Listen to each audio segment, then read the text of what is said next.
I don't know about you, but I think almost everybody I know cannot live without having her paycheck on time. Members of Congress, even. Members of Congress, even. Yeah, re-rack that again. Lawmakers strapped for cash just like ordinary Americans. Melissa, I'm guessing the average American would love to make what Congress makes. Oh, absolutely. I mean, that is one of the most embarrassing comments I've heard in a long time, and that's really saying a lot because Congress people are always embarrassing themselves. I mean, she just needs to look at the math, and the fact of the matter is that your average congressperson's pay package is 3 times what regular Americans on average make. I mean, they're up above $170,000. The average American makes about $55,000. They have no idea what it's like to live in an average household, and to even try and compare themselves is disingenuous, pathetic, and disgusting. Now, you don't believe that, Jonas. You say big paychecks and big bills. You still need your paycheck. Yeah, I mean, yeah, okay, being rich or above average is okay. You said, but look, you can make $1 million a year, which is more than anybody in the government makes, except for the contractors. And if you you got used to stuff. You got into a $20,000 mortgage payment. You got into a big car payment.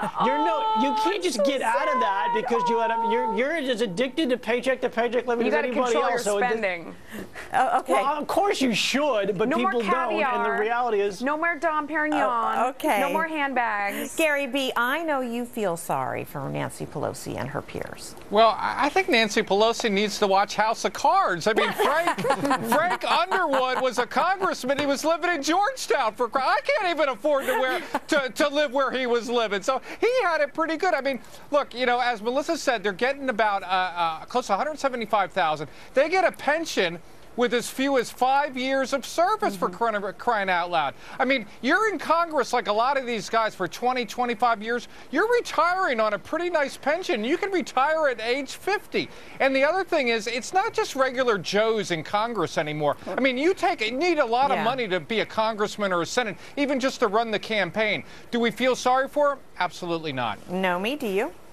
I don't feel sorry for Congress at all. I think what Nancy Pelosi was trying to say, but she could have done it in a much better way, was that people expect to get paid on a monthly basis, even congressmen, as Jonas was saying, and that Congress should be responsible when, you know, dealing with the affairs of whether it's DHS or whether it's shutting down the government. Everybody expects a paycheck. The problem is Congress is so out of touch with everyday Americans that they don't even know how to speak to everyday Americans on behalf of everyday Americans, because it does mean that, you know, when you're running for Congress, the average campaign is $2 million, $1.5 million.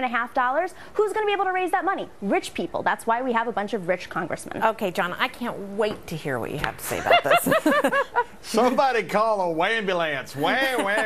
Nancy Pelosi. Look, these guys, and I'm talking about, this is bipartisan. This Republicans and Democrats are the worst Senate Congress in the history of mankind. And they have about 12,000 lobbyists in 2014 that are in D.C. spending $3.2 billion to buy these guys off. You can buy them off because they're crooked. And the fact that they're out of touch, completely out of touch. I wish they'd all go away or get some type of merit pay. They would owe us money. Okay, you know, maybe we should start a charity fund for the congressmen. What a great idea. But I think we already have one. It's called taxes. Right. Don't they get that? Okay, great job, guys.